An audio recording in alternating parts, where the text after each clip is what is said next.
Hello,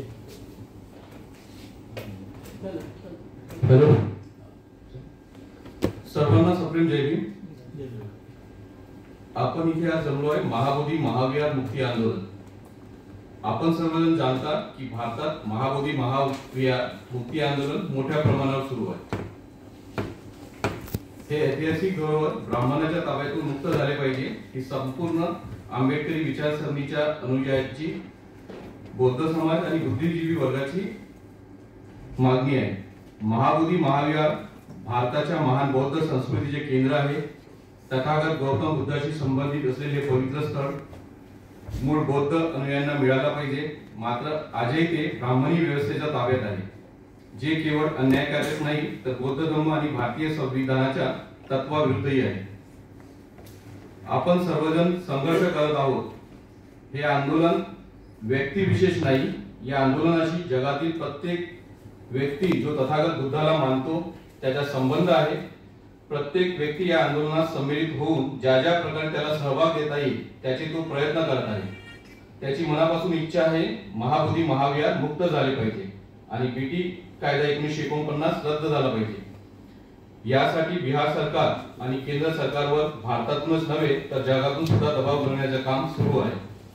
येणाऱ्या 12 मे 2025 ला बौद्ध पौर्णिमेला बिहारच्या बुद्धगयाला जगातून सर्व बौद्ध भिक्षू, अनुयायी व उपासक महाबोधी महाविहार मुक्तीसाठी एकत्र येत आहेत आणि महाबोधी महाविहार मुक्त केल्याशिवाय राहणार नाही. हिंदू धर्माची धर्मस्थळी हिंदू लोकांच्या हाती आहे.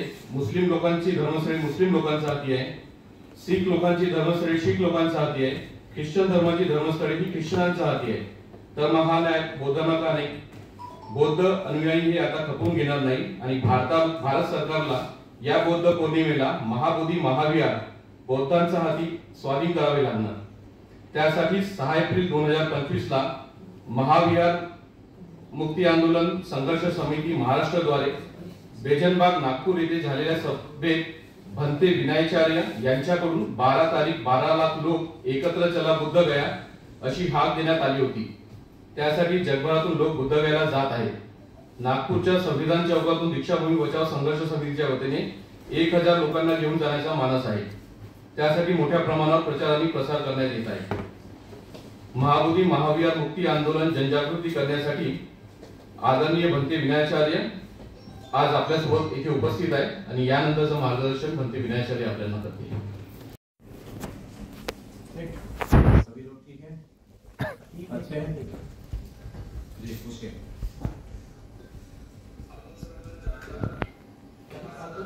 पूछिए, चालू करें. गांधी जी, आपके ऊपर में ये बहुत बड़ा आरोप हो रहा है. पिछली बार में यहाँ पर एक प्रेस भी हुई थी. आप केवल दान के लिए है ये सब कर रहे हैं, ऐसा आपके ऊपर में आरोप है. आंदोलन आप होटल में बैठ के करते हैं, जो धरना स्थल पर जाते हैं. दुनिया का कोई भी आंदोलन होटल में बैठ के होता ही नहीं. जितने भी आंदोलन होते हैं वो समाज में बैठ के होते हैं, समाज के बीच में बैठ के होते हैं. और जो आंदोलन होटल में बैठ के हो गया वो दिखेगा ही नहीं. और कोई दिख रहा है तो उसका मतलब है कि वो जमीन पे हो रहा है. जाहिर तभी होगा जब वो बाहर होगा, और जब तक बाहर नहीं होगा जाहिर नहीं होगा. अगर बिनाचार्य दिख रहा तो फिर वो जाहिर है, और जाहिर है तो फिर बाहर है. तो इसका तो कोई मायने ही नहीं है कि बात होटल से हो रही है. बात बेजनबाग के मैदान से हो रही थी, बात बोध गया के धरना स्थल से हो रही थी, और बात तमाम राज्यों की हर उन सभाओं से हो रही जिन सभाओं में जाके हम ये बात कह रहे हैं. बात ये बोध गया के पुलिस स्टेशन से हो रही है जहां मेरे ऊपर 2 FIR हुई है. अब होटल में बैठने वाले के ऊपर FIR कौन करेगा? कोई करेगा.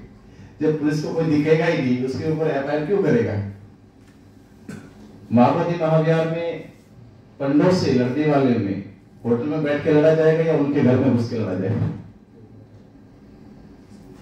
तो ये तो पूरा देश जानता है कि लड़ाई होटल में बैठ के हो रही है या फिर समाज के बीच में बैठ के हो रही है, पंडों के सामने आंखों में आंखें डाल के हो रही है. खैर बात ये वाद विवाद की नहीं है. बात ये है कि पूरे देश में महाबोधि महाविहार आंदोलन की जो रफ्तार है वो पूरी तरह से देश में बढ़ चुकी है।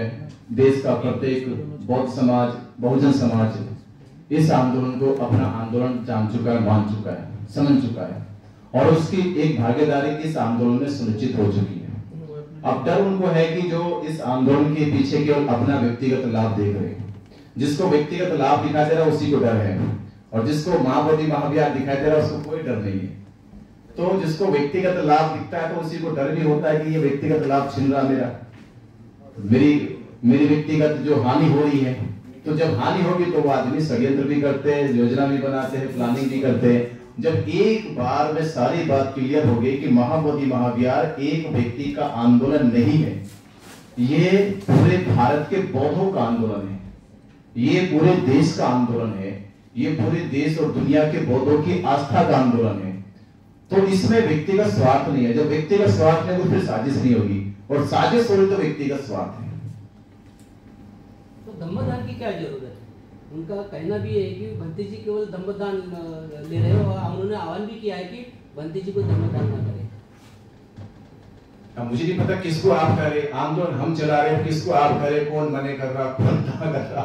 ये भारतीय बौद्ध सभा की ओर से एक पत्रकार परिषद लिखी गई। अच्छा, यहाँ नागपुर में हुई थी एक पत्रकार भवन में। अच्छा, तो वहाँ पे आप पे आरोप प्रत्यारोप हुए कि आंदोलन करना चाहिए, लेकिन धम्मदान जो है वो भारतीय बौद्ध महासभा को ही देना चाहिए। अच्छा।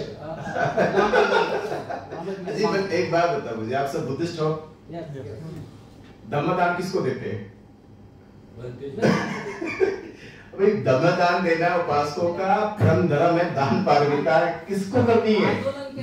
पहले सुनिए, आंदोलन के नाम पे करो या किसी धम्म प्रचार के नाम पे करो, दान किसको करोगे? उत्तर पकड़ो, दान किसको करोगे? भंते जी को तो करोगे। धम्मदान देना भंते जी को, मंच पे हो, घर में हो, रोड पे हो, दान किसको दोगे? भंते जी को दोगे। हाँ, तकलीफ उनको हो रही, उनको क्यों नहीं दे रहे?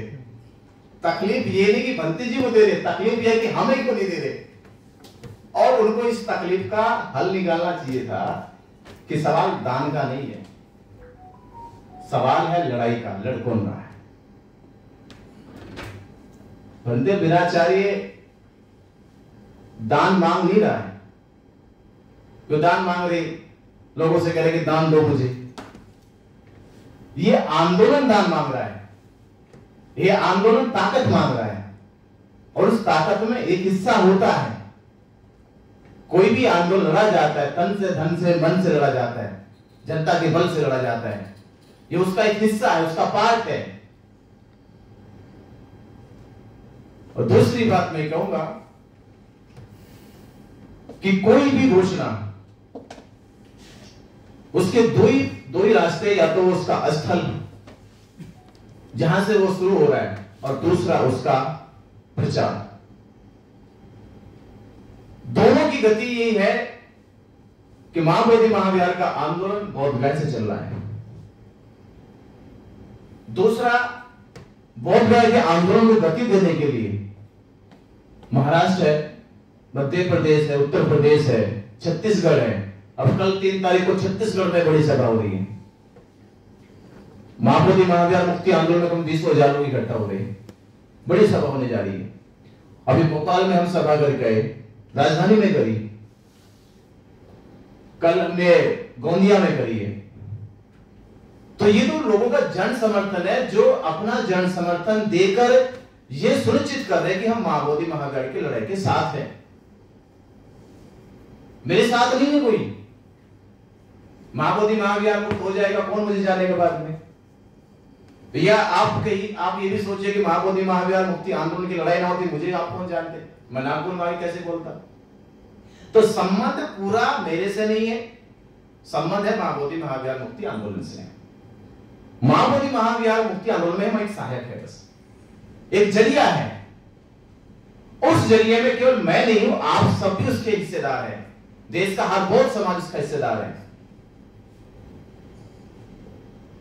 भारतीय बौद्ध महासभा मैं तो संघ वहां पे क्या हम बोलते भोपाल जब गए तो वहां पास में सांची है, सांची में प्रोग्राम चल रहा था। तो महानुभाव जो थे उन्होंने, मैंने उनको, हमारी टीम ने बातचीत करी, महानुभाव साहब मिली हमसे, आगे बातचीत करी, आपके पास कुछ प्रॉब्लम है, कोई समस्या है, आपको दिल में कुछ पीड़ा हो रही, तो उस पीड़ा को बैठ के भंती से साझा कर लीजिए। तो महानुभाव मिलते ही नहीं है। तो खैर ये बातें हमें इस समय नहीं करनी है। इस समय हमारे देश में जो सबसे बड़ी समस्या है, मैं तो ये कहता हूं कि हमारी आपसी लड़ाई कब खत्म होगी? ये तो कभी नहीं खत्म होगी, पर कम से कम महाबोधि महावीर की लड़ाई पहले खत्म कर लो। ये खत्म हो जाए, आपसी लड़ाई भी खत्म हो ही जाएगी एक दिन। और दूसरी बात यह है कि महाबोधि महावीर मुक्ति आंदोलन के लिए सबसे बड़ी जो तैयारी है वो 12 मई की है। 12 मई को देश भर से हमने आह्वान किया है कि 12 तारीख 12 लाख लोग एक साथ बोधगया पहुंच के महाबोधि महावीर को मुक्त कराए। अब आप सोचिए, बहुत बड़ी तैयारी है और इतिहास में पहली बार होगा जब बाबा साहब डॉक्टर अंबेडकर जी की दीक्षा के बाद लाखों की संख्या में बौद्ध समाज एकजुट नहीं हुआ भारत में। कोई तारीख नहीं है भारत में ऐसी। देश में मुस्लिम एकजुट हुए लाखों की संख्या में, देश में हिंदू एकजुट हुए लाखों की संख्या में, देश में क्रिश्चियन एकजुट हुए, सिख एकजुट हुए, पर भारत में 1956 के बाद लाखों बौद्ध समाज, बहुजन समाज एकजुट नहीं हुआ। तो दो बात होगी, एकजुट भी होगा और महाबोधि महावीर को मुक्त कराने का आंदोलन मजबूत भी होगा। तो सवाल मैं तो आपसे के पत्रकार बंधुओं से कहूंगा, सवाल वो बहुत महत्वपूर्ण है कि महाबोधि महावीर की लड़ाई में कौन कौन सा है। नहीं, आपने 12 लाख कहे हैं कि 12 मई को 12 लाख आएंगे, लेकिन हमने यही सवाल कहा है कि भंते विनाचार्य कह रहे हैं कि 12 लाख बौद्ध जो है गया में आएंगे। तो उन्होंने ये कहा कि 12 लाख तो ये फेक आंकड़ा है, लेकिन वहां पे केवल 1 लाख ही लोग आएंगे। हमारे परम मित्र लामा जी ने परसों बैठे थे हम साथ में, लामा जी ने कहा भंते जी तो 12 लाख की बात कर, हम करोड़ों करोड़ों लोग आएंगे। तो नागपुर के तो लोग कह रहे हैं कि 1 लाख जाएंगे। भाई मैं तो, मेरी तो बात के पीछे छोड़ दिया उन्होंने। लामा जी ने तो कहा कि भंते जी तो 12 लाख की बात कर रहे हैं, मुझे लग रहा कि करोड़ों करोड़ों लोग आएंगे। तो अब ये लामा जी भी बताइए करोड़ों करोड़ों लोग आएंगे, तो ये हौसला है हमारा। भाई भारत में संख्या करोड़ों में है नहीं है बौद्धों की, बताओ। बिल्कुल है। अगर बौद्धों की संख्या करोड़ों की ना हो तो हमसे कह सकते हैं जब करोड़ों लोग है ही नहीं बौद्ध तो कैसे आएंगे?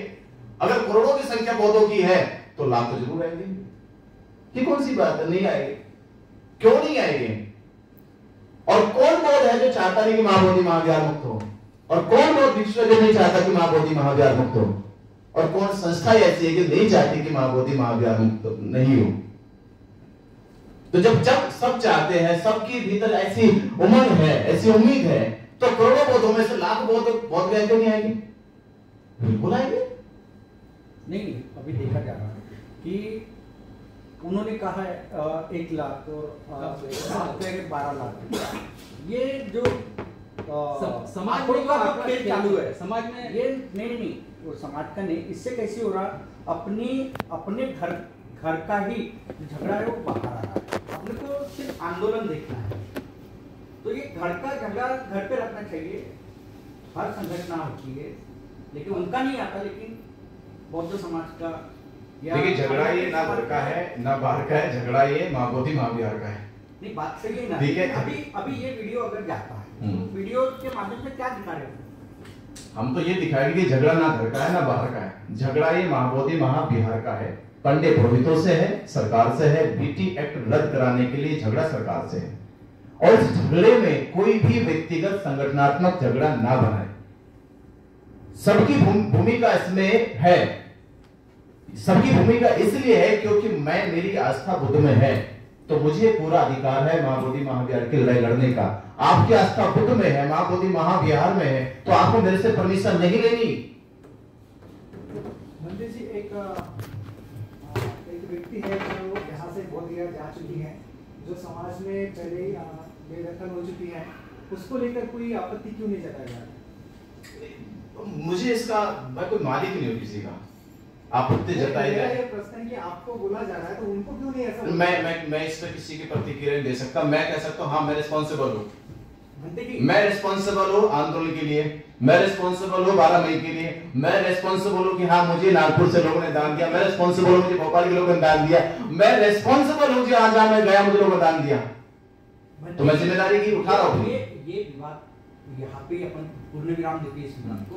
ये बताइए कि उस दिन अगर 12 लाख अगर बौद्ध अनुयायी अगर वहाँ पे आते हैं, क्या व्यवस्था बिहार सरकार ने की है वहाँ पे, और उसके लिए कुछ पत्र व्यवहार हुआ है क्या, और ये आंदोलन शांतिपूर्वक हो, क्योंकि तथागत भगवान गौतम बुद्ध ने शांति का मार्ग बताया, हिंसात्मक आंदोलन नहीं होना चाहिए, तो इसके लिए क्या व्यवस्था आपने आपके माध्यम से की है? देखिए, हम लोग 5-6 दिन हो गए, तो मैं आकाश लामा जी, भंते प्रज्ञाशील और भंते करुणाशील लागू, जो इस समय प्रेजेंट में 4 लोग इसको आंदोलन को लीड कर रहे अच्छी तरह से। तो हम चारों लोग, अभी एक खबर आई थी कि बीटीएमसी मिलने चले गए, आप सोचा नहीं आपको बीटीएमसी मिलने चले गए, पता नहीं क्या बात हो गई तो ऐसे भी मतलब मीडिया की तरफ से कुछ भी चल जाती है बात। तो हम लोग इसी अवस्था में बात करने गए थे कि बीटीएमसी की एक जिम्मेदारी होती है कि देश दुनिया से जितने भी बौद्ध पूर्णिमा पे लोग आते हैं तो उनकी जिम्मेदारी होती है रुकने की, खाने की, पानी की, सारी व्यवस्था की जिम्मेदारी बीटीएमसी की होती है, कमेटी की होती है। तो हम वही तालमेल बनाने गए थे, क्या बीटीएमसी इस बार की जिम्मेदारी भी ले रही है, देश दुनिया से जितने भी बौद्ध आएंगे क्या उन सबकी जिम्मेदारी लेगी, खाने की, पीने की, उठने की, बैठने की, हर एक व्यवस्था की। तो बीटीएमसी ने इस पर विचार दिन मामला रखा कि हम इस पर विचार करते हैं। बाकी हमारे पास, उन्होंने कहा कि हमारे पास एक आंकड़ा होता है, 10 से 15 हजार लोगों का आंकड़ा होता है, उनकी व्यवस्था तो करते हैं। हमने कहा तो आंकड़ा इस बार ज्यादा हो सकता है, 10,000 से ज्यादा हो सकता है, 15,000 से ज्यादा जा सकता है। तो उन्होंने कहा कि इस मामले में हम लोग थोड़ा और विचार करते हैं, बैठक करते हैं। तो हम केवल ये परामर्श करने गए थे, बाकी हम लोगों ने अपनी तैयारी भी करी। गवर्नमेंट को हमने बात भी की कि गवर्नमेंट की इसमें व्यवस्था, प्रशासनिक जिम्मेदारी को निभाए, कोई अव्यवस्था ना फैले। उसके लिए जहां धरना स्थल बना हुआ है, आप पत्रकार बंधुओं ने देखा होगा, जो धरना स्थल बना, हमने उससे पूरे धरना स्थल पे जेसीबी चला के प्लेन कर दिया, पूरा प्लेन कर दिया। उसकी कैपेसिटी 1 लाख तक की अभी है, 1 लाख तक कैपेसिटी है कि उसमें 1 लाख लोगों के बैठने का, उठने का प्रबंध कर रहे हैं। उसकी तैयारियां शुरू होगी। पंडाल लगा, मैं परसों आया वहां से, परसों ही हमने पंडाल लगाने का काम भी शुरू कर दिया था, और आज कल तक की डेट की पंडाल लगने की, वो भी कंप्लीट हो जाएगी आज कल तक में। तो हम व्यवस्था खुद भी लेके चल रहे हैं अपनी, बीटीएमसी से जो भी हमें इसमें सुविधा मिलेगी व्यवस्था के, लोग जितने भी आएंगे, या सरकार जो भी व्यवस्था करेगी वो भी अपनी तरफ से कर रही है। सरकार भी लगी है, बीटीएमसी भी लगी है, और बाकी हम तो अपनी व्यवस्था के रिस्पॉन्सिबल खुद है, खुद अपनी जिम्मेदारी लेके चल रहे हैं। बात सही है आपकी, 12 लाख लोग वहाँ पे आएंगे या 10 लाख लोग आएंगे, लेकिन कोई अगर असामाजिक तत्व अगर वहाँ जाता है और कुछ दंगल करने की कोशिश करता है, तो ऐसे में वॉलंटियर वगैरह है क्या, समता सैनिक दल वगैरह, उनकी वॉच करने के लिए ऐसी कुछ? हमने सरकार को आग्रह किया, देखिए हमारे वॉलंटियर्स बनाए जाए, समता सैनिक दल से बात हुई है, स्वयं सैनिक दल से भी बात हुई है। बाकी हमने गवर्नमेंट से कहा इस बारे में कि सरकार इस पे जितनी व्यवस्था को दुरुस्त कर सकती है कोशिश करे। और हमने ये भी बात रखी है कि 12 तारीख, आपने कहा कि शांतिपूर्ण तरीके से होगा, 12 तारीख हमारे लिए महत्वपूर्ण है। वो बुद्ध की ज्ञानस्थली का दिवस है, वो ज्ञान प्राप्ति का दिवस है, वो संसार के लिए एक ऊर्जा का और शांति का दिवस है। तो हम उस पर खुद नहीं चाह रहे कि कोई भी अव्यवस्था फैले। शांतिपूर्ण तरीके से पूरे देश से जितने बौद्ध आएंगे, हम बिल्कुल कोई आवाज नहीं, कोई हल्ला नहीं, बस शांतिमौन तरीका रहेगा।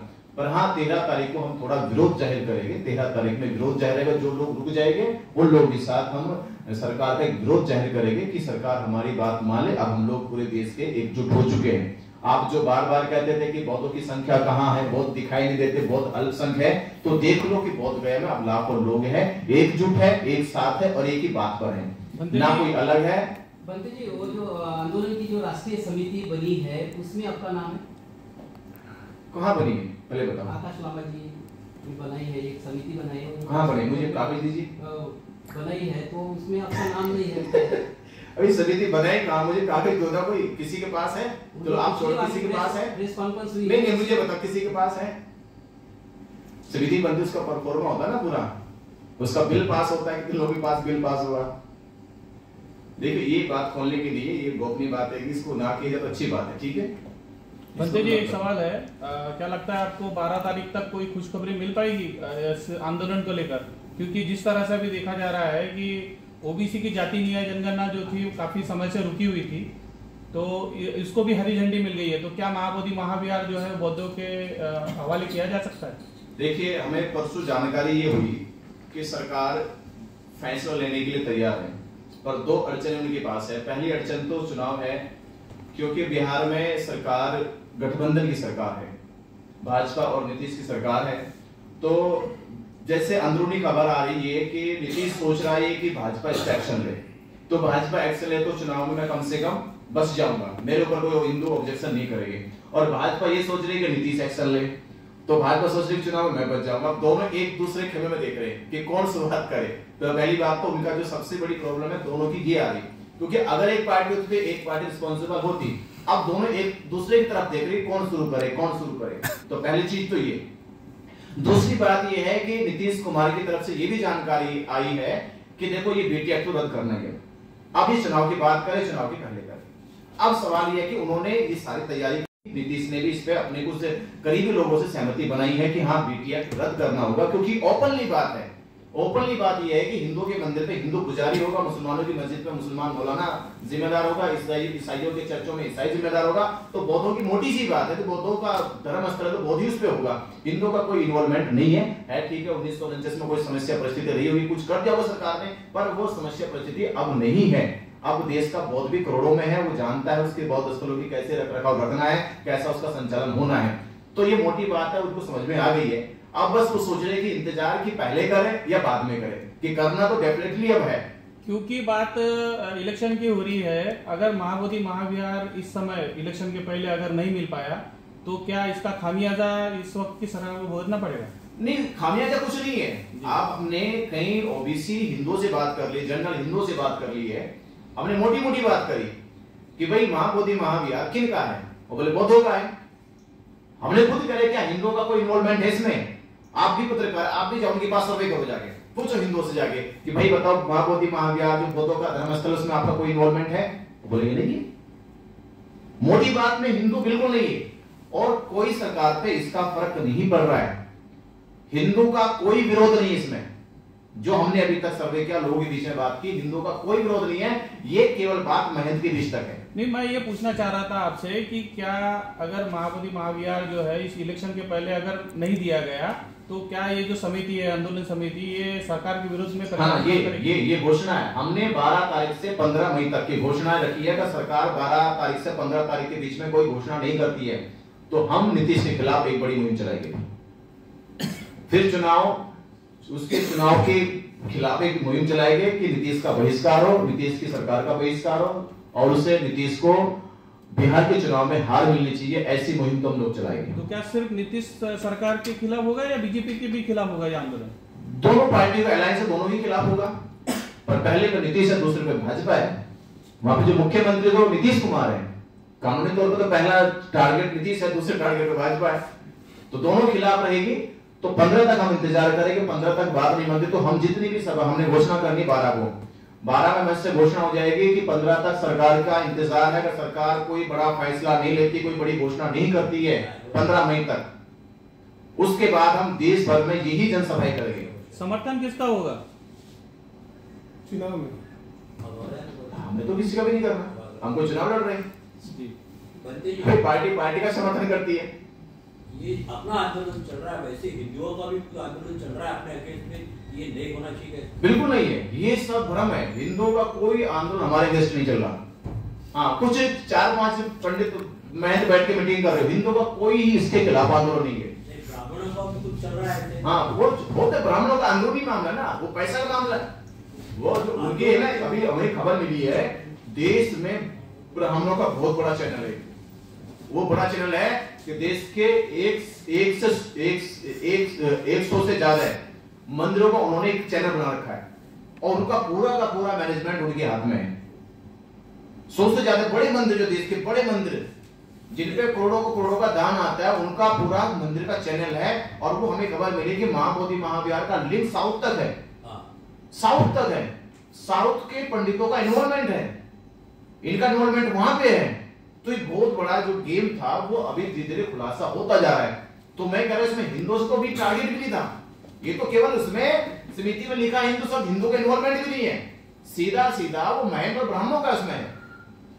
और कानूनी लड़ाई में तो हम ये कहेंगे कि हमारी कानूनी लड़ाई तो ब्राह्मणों से भी नहीं है इसमें। और जो एक्ट है ना, उस एक्ट में तो बुद्धिस्ट और सरकार है, केवल ब्राह्मण भी नहीं है। अगर पार्टी बना के देखे कानूनी तौर पे, तो कानूनी तौर पे पार्टी ब्राह्मण भी नहीं है, पार्टी इसमें सरकार है। सरकार चाहे कल अपना फैसला वापस ले ले, तो फिर ब्राह्मण क्या घुस जाएगा उसमें? ब्राह्मण 1 सेकंड नहीं रुक सकता उसमें। सरकार ये कहे कि हमने बीटी एक्ट बनाया, हम उसको रद्द कर रहे हैं। 1 सेकंड में ब्राह्मण महाबोधि महाविहार में ठहर नहीं सकता। माइनॉरिटी मिनिस्टर के पास आप जब मिलने गए सर, मैंने आपका डेलीगेशन किया, तो उनका क्या रिस्पांस हुआ है? क्योंकि वो जनरली वो खुद बोलता है, तो उनकी तरफ से कुछ ऐसा रिस्पांस है? वो ही कह रहे कि मैं भी पीड़ित हूं।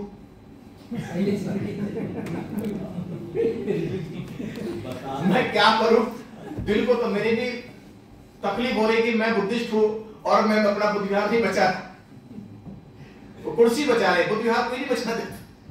भाई हमारे कई मिनिस्टर लोग होंगे, जितने मिनिस्टर की कुर्सी तो बचा लेंगे अपनी, कुर्सी बचाने के लिए तो वो एक पैर पे खड़े हो जाते, लड़ते ना, बोले सर एडी से लेकर सर तक जान लगा दे, कुर्सी बच जाए। वही जान लगा दो ना, वही जान लगा दो, महाबोधि महाविहार तो एक दिन में हो जाता है। आप समर्थन नहीं मांग रहे हो, हम कह रहे जो मिनिस्टर समर्थन नहीं मांग रहे, जैसे कुर्सी बचाते हो ना ऐसे बचाओ, एक पैर पे खड़े होकर लड़ते हो उनसे, पूरी ताकत लगा दे, तो पूरा जाल बिछा दे, तो जाल बिछाओ ना वो।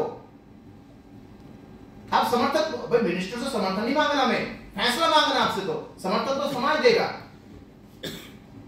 जो एक रिस्पॉन्सिबल आदमी है वो उससे समर्थन नहीं लेना, उससे तो फैसला लेना, हमें वो फैसला करे। तो मंत्री जी अभी ये फैसला लेंगे कि जब जातीय न्याय जो जनगणना होंगी कि इस देश में जो बौद्ध की संख्या करोड़ों से ऊपर भी और जाना चाहिए, तो यहाँ पर जब जनगणना होंगी तो यहाँ के बौद्धों ने क्या लिखना चाहिए? क्योंकि हम देखते हैं कि उत्तर प्रदेश में भी अलग अलग जाति के लोग हैं, महाराष्ट्र में भी वंशानुगत जातियां हैं। देखो बौद्ध आने के लिए फिर क्या आह्वान करेंगे लोगों? देखिए जाति जनगणना होगी, इसकी घोषणा हुई है। इस घोषणा के पीछे 2 कारण है। पहला कारण तो ये है कि अब जो लोग शेड्यूल कास्ट ओबीसी में थे उनको लगा जनगणना होगी तो हिस्सा मिलने वाला। अब जो लोग बुद्धिस्ट बनने वाले भी थे उनको लगा यार बुद्धिस्ट बन जाएगा तो कोटा ना कट जाए, तो ये थोड़ा ब्रेक लगाने वाली बात है। जाति जनगणना की बहुत लंबी प्रोसेस है, इस पे हमें काम ही नहीं करना, भी ये सरकार का काम है। हमें हमारे जो लड़ाई है अभी उसकी ओर देखना है। ये जाति जनगणना सरकार का काम है और देश में जाति जनगणना होनी चाहिए। जाति जनगणना के आधार पे बौद्धों की संख्या भी पता चले, SC/ST की संख्या भी पता चले, OBC की पता चले। और मैं ये कहूंगा कि केवल जाति जनगणना कराना उद्देश्य नहीं है, उनका हिस्सा बंटना चाहिए। जाति जनगणना का ये आधार होता है। जाति जनगणना क्यों होगी? कि उनका हिस्सा उनको मिले। ये अब सरकार के प्रतिनिधि जितने हैं और समाज के जितने जिम्मेदार लोग हैं, अब वो ये देश में प्रचार करें जाति जनगणना कराना केवल उद्देश्य नहीं था। जाति जनगणना कराने का उद्देश्य ये है कि जातियों के आधार पर उनका हिस्सा उन्हें मिले। क्या उनमें बौद्ध का कॉलम रहेगा जातियों में? हाँ? बिल्कुल रहना चाहिए। जब हिंदू का कॉलम रहेगा, जब मुसलमानों का कॉलम रहेगा, बौद्धों का क्यों नहीं रहेगा? बौद्धों का कॉलम होना चाहिए, बौद्धों का सेपरेट कॉलम होना चाहिए। नहीं, इसमें महाराष्ट्र में यदि किसी ने जाति महार लिख दिया तो हिंदू कैटेगरी में चले जाएगा, ऐसे क्या करेगा? ऐसे क्या चला जाएगा? अपने आप चला जाएगा। वो बौद्ध लिख दे। हमने तो पहले अपने पिछले सत्र में कहा था, जब हमने एक प्रचार किया कि देश में रिजर्वेशन एक बाय कास्ट है, बाय रिलीजियस नहीं है। ये मोटी मोटी बात समझ लीजिए। देश में रिजर्वेशन की जो व्यवस्था है वो बाय कास्ट है, बाय रिलीजियस नहीं है। और ये बात में समझ में आ गई तो फिर आप हिंदू नहीं लिखोगे। हमें डराया जा रहा है कि आपको जाति के साथ हिंदू लिखना है, तो आप उन्होंने जाके हमारे जो हमें रिजर्वेशन की व्यवस्था मिली अनुच्छेद 40, 41, 42 में जो 340, 41, 42 का रिजर्वेशन व्यवस्था दी है, उसमें धर्म का कोई जिक्र ही नहीं है। उसमें जाति के आधार पे उसके सामाजिक, उसके राजनीतिक, उसकी शैक्षिक दशा को देखकर रिजर्वेशन दिया गया। तो अब धर्म तो हमारी अपनी अभिव्यक्ति है कि हम हिंदू लिखे, बौद्ध लिखे, जैन लिखे, सिख लिखे, ईसाई लिखे। हाँ, सरकार ने 2 जगह कुछ अमेंडमेंट किया था, वो मुसलमानों के साथ और ईसाइयों के साथ, कि हाँ इन 2 में तो आप शेड्यूल कास्ट नहीं रहोगे, इसमें कोटा नहीं मिलेगा। आप सिख में शेड्यूल कास्ट हो, बुद्धिस्टों में शेड्यूल कास्ट हो, जैनियों में शेड्यूल कास्ट हो, हिंदू में शेड्यूल कास्ट हो, 2 में नहीं हो, मुसलमानों में शेड्यूल कास्ट नहीं होगे और ईसाइयों में शेड्यूल कास्ट नहीं होगे। तो ये प्रचार भी हमें करना होगा, जाति जनगणना में बौद्ध लिखो, इससे आपके ऊपर कोई प्रभाव नहीं पड़ने वाला। बंदे जी, इस समय में काफी देशों में और इंडिया में बौद्ध धर्म के बारे में काफी प्रचार प्रसार हुआ है, हर देश में हुआ है और बौद्ध धर्म की दीक्षा काफी लोगों ने लिए है, विचार काफी प्रगत हुआ है। तो बौद्ध धम्म का यानी विचार ज्यादा बढ़ने से बौद्ध गया आंदोलन ये काफी बड़ा पैमाने में हुआ है और भारी संख्या में लोग जाने वाले, हर कोने कोने से जाने वाले। मगर दिक्कत ये आती है कि सरकार ने ट्रेन की कोई व्यवस्था की नहीं है। तो आप लोगों ने वो ट्रेन की कैसी व्यवस्था की है, आप वो कहाँ से ट्रेन बौद्ध गया को जाने वाले, ये लोगों को जानकारी दी। मेरा ये बड़ी घोषणा थी, मैं याद भी करके आया था कि मेरा आप पत्रकार बंधुओं से ये माध्यम से कहना है सरकार से कि रेल मंत्रालय की तरफ से नागपुर मुंबई स्पेशल ट्रेनें 9 मई को, 10 मई को, 11 मई को चलाई जाए और सरकार तक खबर पहुंच गई है। सरकार तक खबर पहुंची तो रिपोर्ट मांगी उन्होंने कि कितने लोग आ रहे हैं आपके, और धीरे धीरे उन लोगों ने अपना एक शिकंजा कसना शुरू कर दिया कि लोगों को रोका जाए। तो हम कह रहे हैं कि सरकार को जब खबर मिली गई है तो सरकार अब उनके लोगों की जाने की व्यवस्था करे। तो हम खास तौर पे जितनी ज्यादा संख्या में नागपुर से, मुंबई से जाने वाले लोग हैं हमारे, तो रेल मंत्रालय से हमारा कहना है कि वो रेल की व्यवस्था करे 9 मई में, 10 मई में और 11 मई में, और फिर उधर से वापसी में 13 मई, 14 मई और 15 मई की व्यवस्था करे कि लोगों को कोई भी असुविधा ना हो। अगर असुविधा होती तो इसकी जिम्मेदारी सरकार की होती है, क्योंकि सरकार देश चला रही है। तो देश के चलाने वाले जो सरकारें हैं, चाहे स्टेट की सरकार है, चाहे केंद्र की सरकार है, उसकी पूरी जिम्मेदारी होती है प्रत्येक नागरिक को सुविधा देना, सुरक्षा देना। देश में आंदोलन एक लोकतांत्रिक व्यवस्था है। कोई भी आंदोलन करता है, आंदोलन करना कोई सरकार के खिलाफ नहीं, अपनी मांगों को लेकर देश के लोकतंत्र में ये व्यवस्था दी गई है कि वो लोकतंत्र की व्यवस्था को मजबूत करने के लिए अपनी बात को आंदोलन के रूप में कह सकता है, और उसकी पूरी जिम्मेदारी उसकी सुविधा की, उसकी सुरक्षा की, उसके आगे जाने की, ये सारी जिम्मेदारी सरकार की अपनी होती है। तो हम सरकार से वही अपील करेंगे, वही निवेदन कर रहे हैं कि सरकार हमें नागपुर से और मुंबई से स्पेशल ट्रेन चलाकर दे कि वो 9 मई, 10 मई और 11 मई, और बोध गया से फिर वापसी में 13 मई, 14 मई और 15 मई को स्पेशल ट्रेनें चलाए, जिससे लोगों को आने जाने में कोई दिक्कतें ना हो। आपने इस तरह का जैसा